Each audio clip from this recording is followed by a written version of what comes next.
Well, I'm so happy everybody came back after like wine and dinner and dessert. So, so thank you so much. So yeah, like Peter said, my name is Upkar. Let me put a timer on because I tend to go over, and I have a buddy sitting there. Kevin's going to keep me on track. But I have 30 minutes, so let's see how this goes. So yeah, my name is Upkar. I work for IBM. I spoke with some of you, outside at the booth. So let's get started. I've got my information here, so if you want to talk to me after on Twitter or email me, more than happy to chat. So the talk before was on serverless, and so is this. So, which actually kind of works out in my favor because I don't have to. Everybody believes in serverless now, right? Right? So I don't have to convince you of serverless. We can just go directly into code. Yeah? Okay, cool. I'm a little skeptical myself. A little bit? Okay. We will get rid of that in this talk, or at least try. So, serverless, you heard what serverless is. You heard about some of the use cases and why it's needed. I thought that talk was really fantastic. It went from creating an application, how I would create it, and then why that may not work in the future, and how to go from that to a serverless app. This definition is from the Cloud Native Computing Foundation, and they are sort of the bigger group of companies that are working on everything cloud, or cloud computing, right? So serverless being a small part of cloud computing.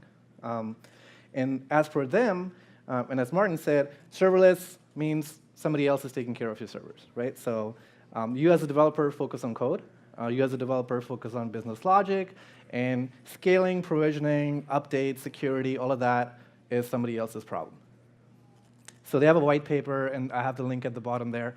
Check it out. It's in-depth survey of serverless. And then I found this sticker on this site. It was pretty funny.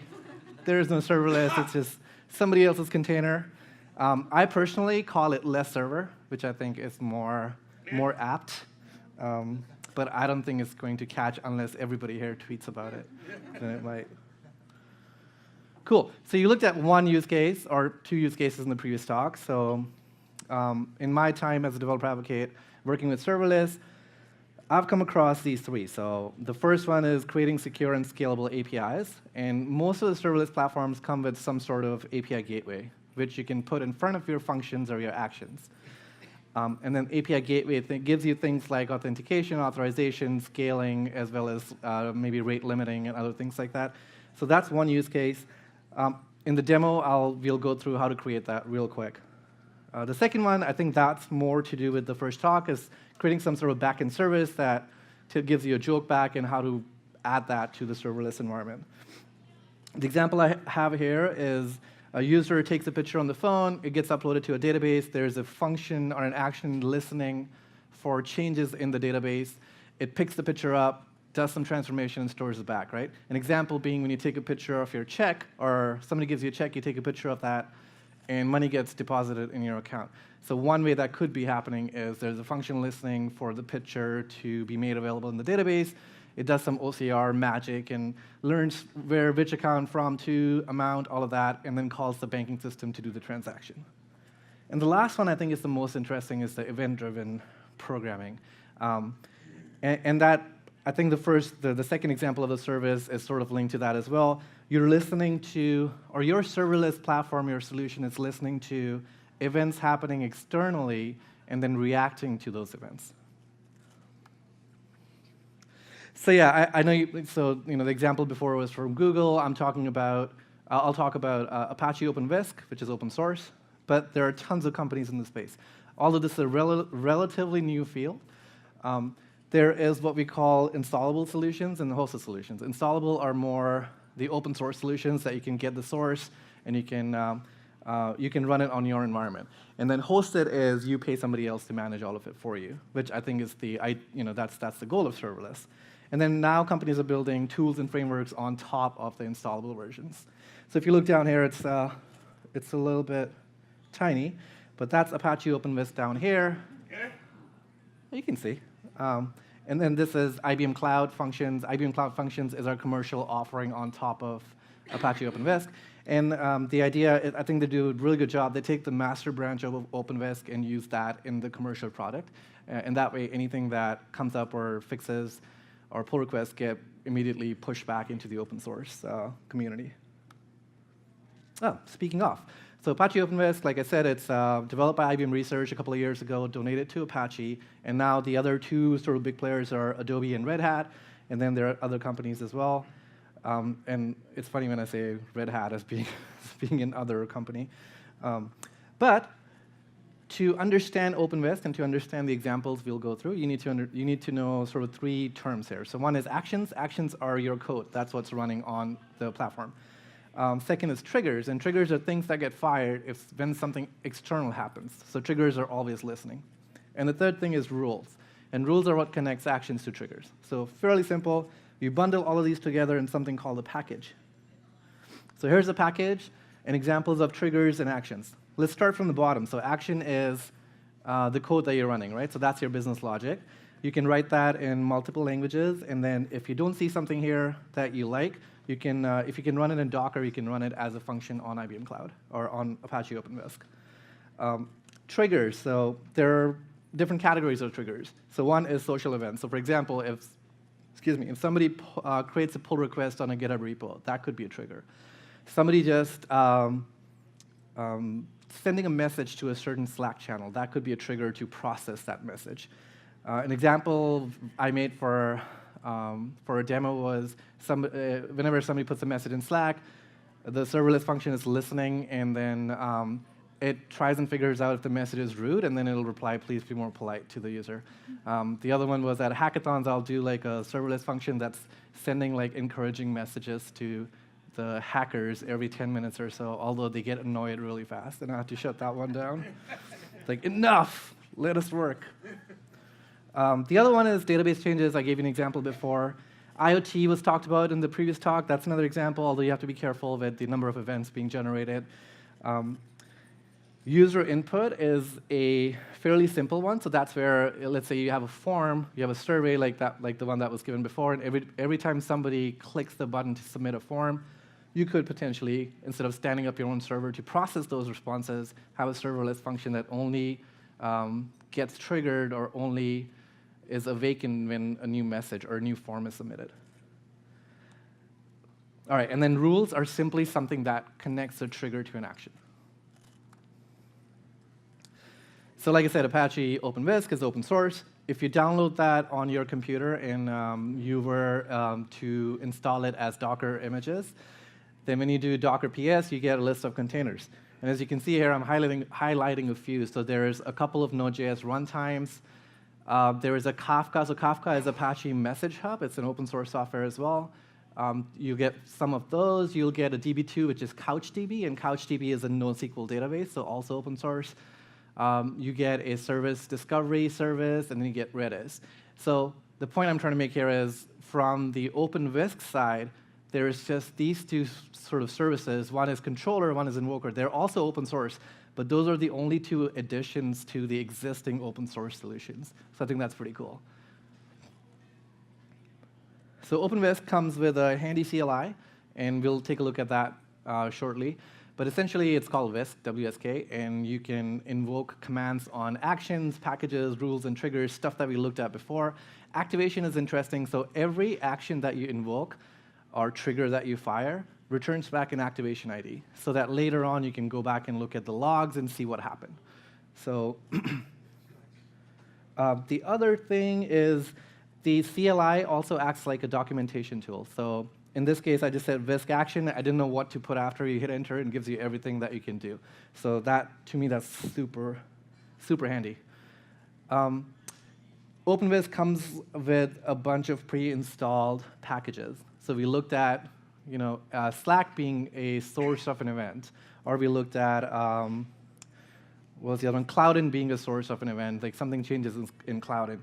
So if you do this command, and the way to read this is pretty simple. So you use the Whisk command, and then you say, I want to work with packages, so that's here, and I want to list all the packages in this namespace. So it lists all of the packages in the system namespace.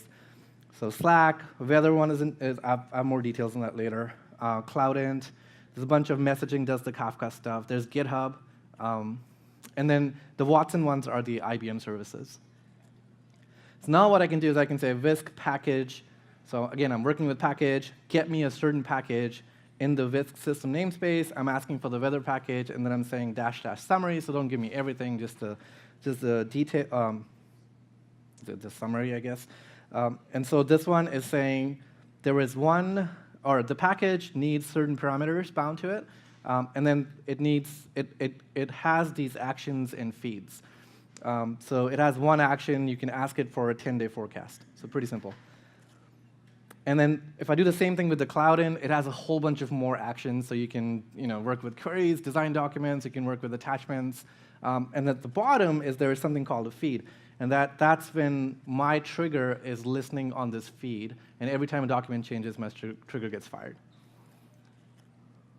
So this is one way of sharing actions that you create within your organization or outside of it. Cool. And then how do you write an action? Fairly simple. So the synchronous actions, this is how you write it. You essentially need an entry point. So in this case, it's a function main. It needs an object as an input, and it needs to output an object as well. The other way to write a function in JavaScript would be like this. So if you're doing some asynchronous operation or long-running operation inside your function, then you can return a promise instead of returning not instead of returning an object, because the promise is resolving or rejecting with an object. But in this case, the two ways, the synchronous and asynchronous, are the two ways you can work with actions in JavaScript. All right, so quick little demo of the CLI.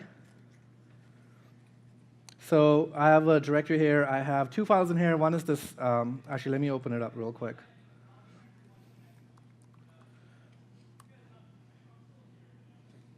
Big enough? OK, cool. So I'm going to do this. All right, so this is my synchronous function. So again, first thing I may want to do is list all of my actions. So again, Whisk, I want to work with actions. I want to list all my actions. So these are all of my actions. It's telling me all of the languages I've written these actions in. So this is all the sample stuff I've been working on. So the next thing I want to do is Whisk action create. And this is where if I don't know what I'm trying to do, I can say -- help, and it'll give me help on what all can go when creating an action, right? What all flags I can pass in. So I'm going to keep it simple. Whisk action create sfhtml5. Let's call it that. And then I just need to tell it where to get the code from. And that's this guy. One more thing I can do is I can tell it what kind of runtime to get. So in this case, I want Node.js 10. So that's it. It created my action. So this is not on my computer. This is actually running on IBM Cloud. So it's the IBM Cloud functions. So it's created it there. So to run it, I'll say Whisk action. Instead of create, now I want to invoke it. Give it a name. OK, so apparently it ran my action and gave me an ID. This is the activation ID that came back, right? If I want to see the result come back, I can give it a -r, which then means wait for the result to come back. And so now I get back hello world. So easy. And then to pass in a parameter, I say -p. And the code here, if there's a name argument passed in, will say hello to the name. So let's try that out. So -p name, and I'll give it my name. Oops. Finish that. What is going on? Let's try that again. Whisk. This guy worked, -p name. Right. So now it says hello, my name, right? So fairly simple. Let's go look at the async one. So this guy here, oops, too big.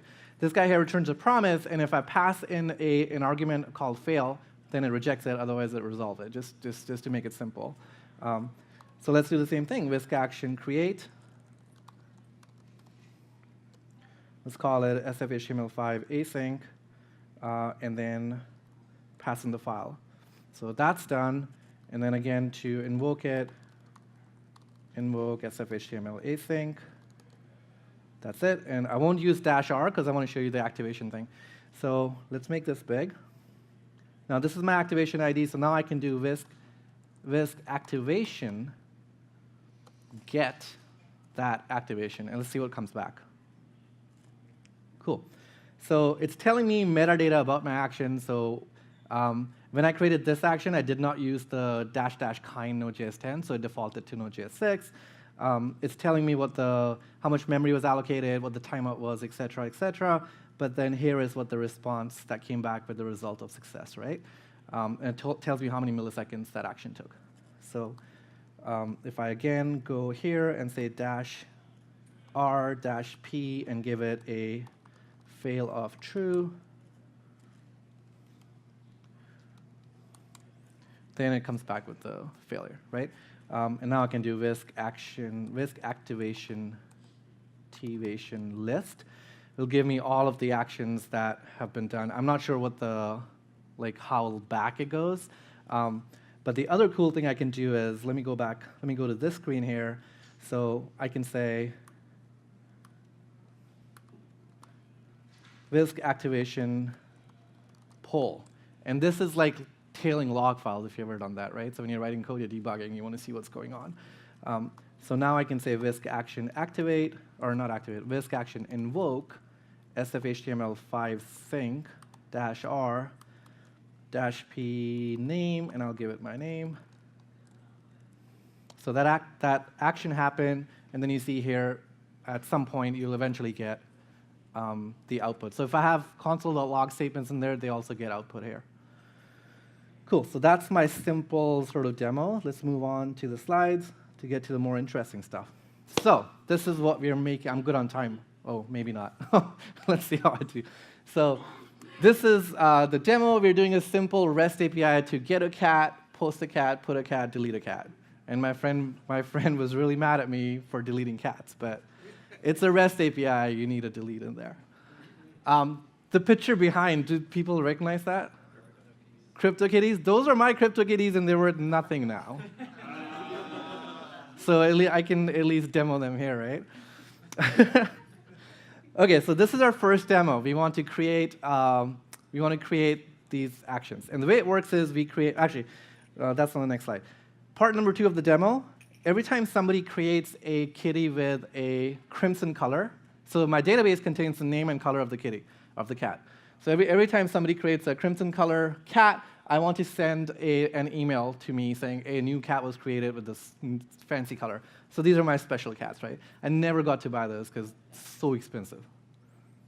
I have one called Japan, and I'm keeping that for when the Olympics happen in Japan, and I'm hoping somebody will buy it. Who knows? Cool. So the way it'll work is this. And it looks a little bit complicated, so I'll put in numbers and we can walk through it. So user comes in, and the first thing that happens is they'll hit our API gateway. So they will call one of these endpoints. These endpoints, in turn, will call my actions, right? My actions have, since I'm working with CouchDB, I have this NPM package for CouchDB where it helps me to do all of those gets, posts, puts, and deletes, right? And then, finally, it hits CouchDB. So that's part 1 of the demo is here. Right? Is that clear? Cool. Part 2 of the demo is when something is updated in CouchDB, I have this sfhtml5 cloud and package listening for events happening in CouchDB. So number 5 is something happens there. My trigger gets fired. My trigger, which is this T here, is connected to my send email action with a rule, which is the green thing. Right? So trigger gets fired, connected to my action. My action is using SendGrid, which is, I know Twilio was talked about before. It's the same company now. I will send an email. So fairly simple, right? OK, so part 2 of the demo. So I have it here. So let's look at my actions real quick. So this is on GitHub if you want to try it later, but I've got these 5 actions here for the 5 A's in my diagram. So fairly simple. So cat get, if you look at index.js,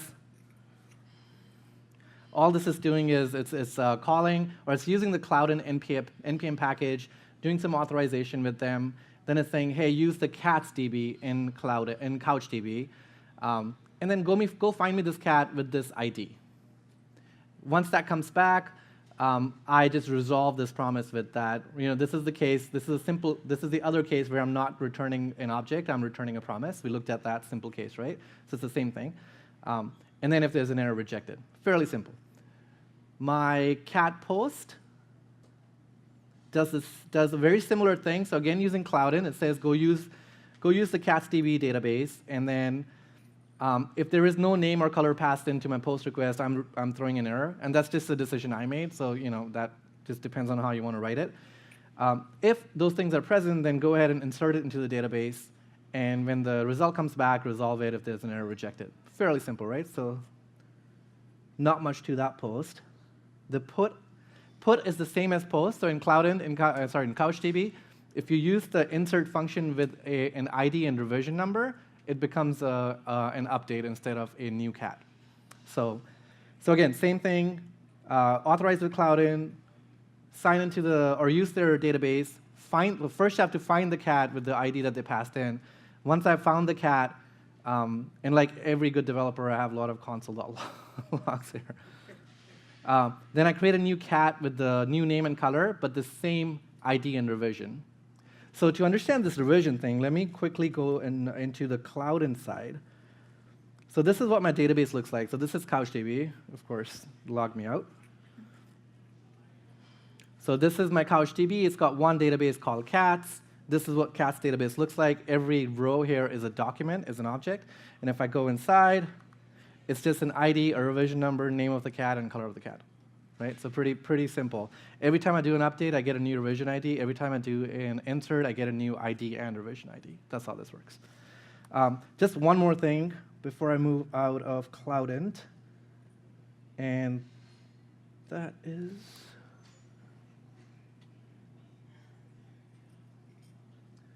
No, where is CatsDB? Oh, design documents. So there's a concept of design documents in CouchDB, and I'm using it to filter out the crimson cats. So how the feed works, so there's a feed option or feature in Cloudin or CouchDB that my trigger is listening to, right? But when I listen to that feed, I can give it a filter, and only if the filter value is true will I get notified back from CouchDB. So in this case, this is how my filter looks like. This is a JavaScript function, and it's not, it's a string in this case. But if I go back here, this is what it looks like.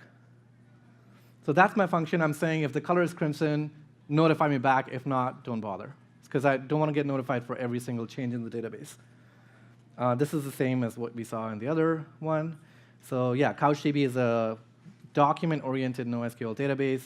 All of my cats have this ID, revision, color, and name. And then my trigger is listening to the feed. But with the caveat, it's only going to listen or get notified if the filter passes. OK, so I think we're good there. This is how it works. So let's finish with this. So I showed you put, and the last thing is delete. It's, again, the same thing. When given an ID, I go find the cat with that ID, and then I destroy the cat with that ID. And I have to pass in a revision number as well. So that's that. And then send email, index. So it's getting an API key from SendGrid, or not getting it, but authorizing myself with SendGrid, and then it's just sending from this email to my Gmail, and then it's just sending some message, right? Fairly simple. So the idea is all of these pieces are sort of separate and not in one code base. OK, so let's deploy this real quick. And what I'm going to cheat a little bit because I'm running out of time. Where's my text file?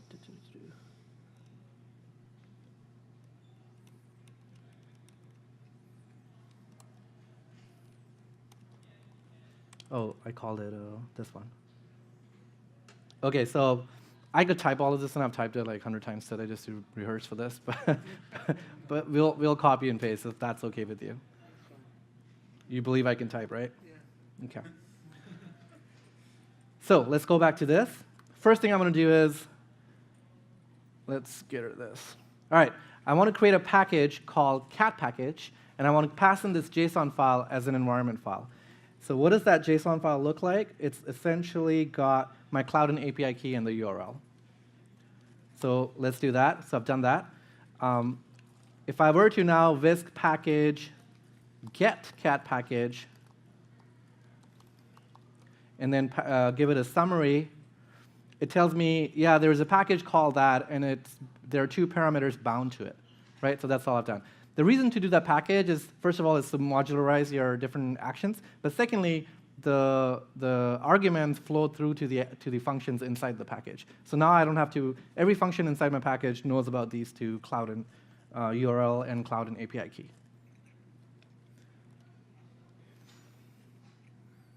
Okay, so next thing I do is I create an action called cat_get inside my cat package. I'm telling it where to get the code from, which is basically inside my actions directory, and I'm giving it a Node.js 10 environment runtime. That's done. So that was created on the cloud with that code. And just to make sure it's there, I will invoke it. Since I didn't pass in any ID, it's bringing me the first cat document it found. So it gives me a cat. So I'm doing the same thing now. I'm doing the same thing I did with get. I'll do it with delete, put, and post. So nothing special here. It's just taking the code and pushing it up. So let me go through that fairly quickly. So that was delete. This is post. And this is put. OK, so what did we just do? So if I go back to, since this is all hosted on IBM Cloud, if I open my functions dashboard, and go into actions, I should see all of those actions in here. Right? So here's what I just created, these 4 or 5 things. All right, let's go back. And now I need to create that API gateway in front of each one of those actions, right? So the command is, again, really simple. Before I create the API gateway, I have to make the action a web action. So what does that do? Let's see. So here I'm saying go to the cat package cat get action, and I'm passing it --web true, which means make it a web action. What just happened was it gave me, if I now do whisk action get cat package cat get --URL, it gives me this URL, right? Now if I hit that URL with it's opened it up. So now my action is no longer secure behind the IBM walls. Now it's opened it up and exposed it. Now I can use this in my API. So the next step after doing that is actually creating that API. So again, to read this, fairly simple. Whisk API. I want to work with APIs. I want to create an API. I want to give a base path of cats v1. My subpath is /cat.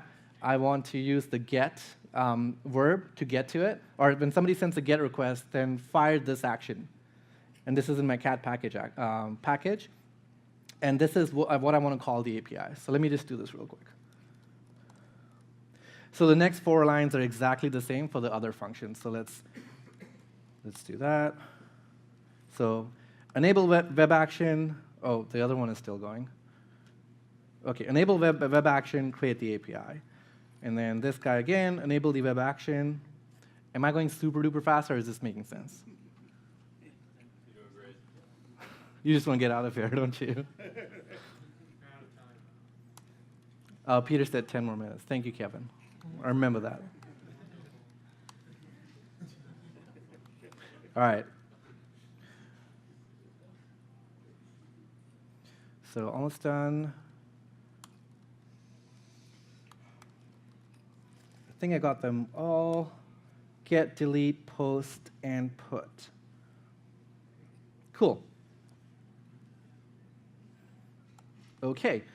And what that essentially did was, if I go back to my IBM Cloud, I click on APIs, I should see an API called cats v1, and then our cats API, right? And inside this cats API, I can see the different. If I go to my API Explorer, right? These are my different APIs. So it's giving me the URL for each one of them and how to use it. OK. And then the last couple of steps here, remember that Whisk system cloud-in package? I'm adding another package in my namespace that essentially brings that in. and I'm calling it this sfhtml5 thing. So do that real quick. And now I have to bind it to my Cloudant instance so it knows the username and password for Cloudant. So do that real quick. And we still haven't compiled the send email.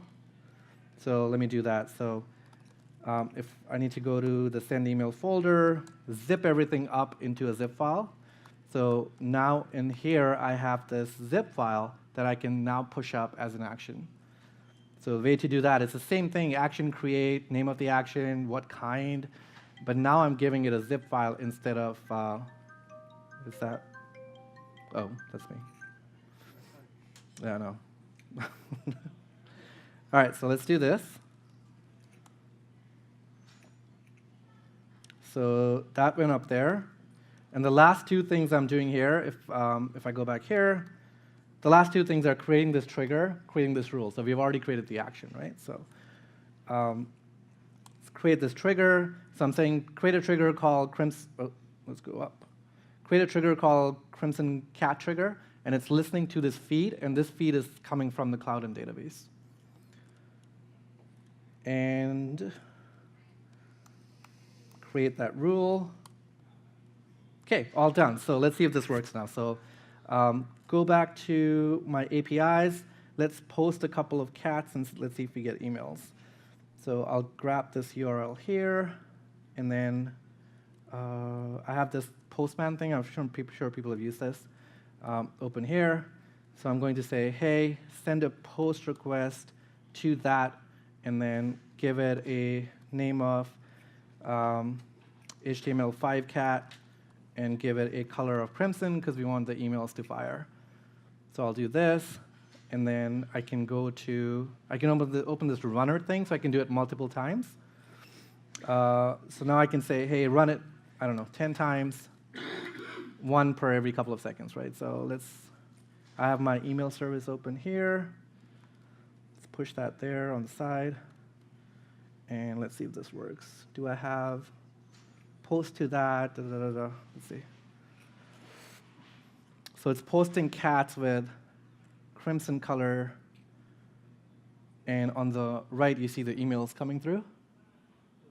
So one came through, right? It's working. So all good. You guys stayed through. OK, let's finish up real quick. All right, so some of the problems that people face and why we need to, why did we do it this way? Why not just put up an Express.js app or some other app to create a REST API? So one of them is, what if you have suddenly one of your API methods gets called 1,000,000 times and others don't, right? So this gives you a way to just scale on a HTTP verb basis versus your whole application, which is really awesome. Second thing is, what if I want to refactor my code to a different language? What do you do then? Again, you don't have to go, and it's very hard to do that if everything is in one file or everything is in one app. So in this case, you can do it one function at a time without affecting other functions in any way. What if I don't want to use SendGrid? I want to use some other email provider. So same thing. All of that code is just sitting in my send email action. That's the only one I need to change. And finally, if I want to onboard more clients to my API, again, the API gateway piece is completely separate from my functions, like from my actions. So I can work with that. I can create more keys for my clients without disturbing what's already working. I'm going to skip some of this. So yeah, there's a lot more to talk about than I did now in 30 minutes. But hopefully that gives you a quick idea of what Openwhisk looks like and like an end-to-end example. This is an application, open source application that lets you visualize your actions. It's an Electron-based application. It's pretty cool. You should check it out. It's on GitHub. There's also a community on Slack. Their documentation is pretty good. Since it's open source, you can actually go in and see what's going on for all of the different components of Openwhisk. This is actually from somebody who works at Google, Kelsey Hightower, and people sometimes ask me future of serverless. He's got this repository. I don't know if people know about this. It's called No Code. There's literally no code in there. But there are 2,000 issues and 360 pull requests, and each pull request, again, has no code. So when people ask me future of serverless, maybe this is it. That's it. That's all I have. If you have questions, let me know. But I'm done. Thank you.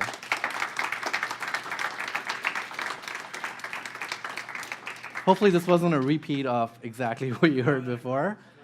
But let me know. Do you have any questions? Unless Martin answered everything. There's one back there. So there's a mic coming around. Yeah, so I guess I'll go ahead and, I'm just sort of curious with Openwhisk being open source. It seems like you won't really host and deploy your own serverless. I don't see the value in that, since you basically have to have a serverless to host. You have to have a server to host a serverless open source application. So I mean, so it sounds like It's a recursive problem. Right. So it's something kind of being built for bigger companies like IBM to kind of have servers. And I mean, is my understanding of that right? Or Yes, I mean it is, but I think being open source gives you a lot more visibility into what's going on and a lot more say. So you may not be hosting it yourself, but you, as a community, you actually have a say in where this goes in the future, right? So like IBM has their own version, Adobe has their own version of Openwhisk, and the idea is with the packages to create a community of packages that people can use. So I know like Martin talked about cost a little bit before. This is very similar. The cost is minimal. So yeah, you're right. The whole point is actually to offload that to somebody else. Thank you. And one here, please. Neil's got a question. Where did it get the name Openwhisk? Why is it called that? You always ask me the tough questions. You asked me something about the color last time, I remember. I mean, I'm not going to even pretend like I know, so I'll find out. But that was the code name inside IBM?